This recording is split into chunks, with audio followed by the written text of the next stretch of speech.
Want to watch a little bit later after the close then. Driving you into the close, Romaine Bostick. Hey, Romaine. Hey, good morning, John. Good morning, Tom and Lisa. Keep an eye right now on shares of Boeing. Those shares slightly weaker here in the pre-market. Some concern here about the latest edition of its 777. Keep in mind, this is that long-haul version. It's a little bit similar to the 737 MAX, and the concern here is that the FAA has actually said that there might be some issues that Boeing needs to address with regards to the so-called uncommanded pitch error. Remember, this is the same type of error that was linked to the fatal crashes of the 737 MAX. Something to keep an eye on. It could delay certification of this plane until at least mid-2023, maybe even later. Also in the aerospace sector, keep an eye on Virgin Galactic rallying here for a second day, of course, after receiving FAA certification to begin those space flights. And then in the chip space, Nvidia higher as well. This after the company getting a little bit of a boost here from some of its customers with regards to its acquisition of ARM. That's the UK semiconductor group. Those customers basically saying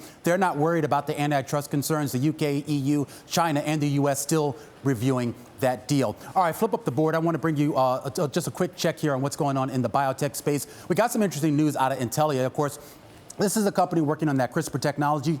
As a gene editing technology. They're specifically focusing on a genetic liver disease. The results from that came back pretty good. This is an early clinical study, but it's the first major clinical study in the human body of this technology. This is a big deal here. You're seeing Nvidia rally more than 50% here in the pre-market. A lot of its competitors in this space, like CRISPR Therapeutics, Editas, Beam Therapeutics, also rising here this morning, as is Kathy Woods' innovation ETFs, as well as his ARC Genomic ETF, those shares, those ETF, I should say, up about 3.6% here in the pre-market. Romaine, thanks so much. Yep.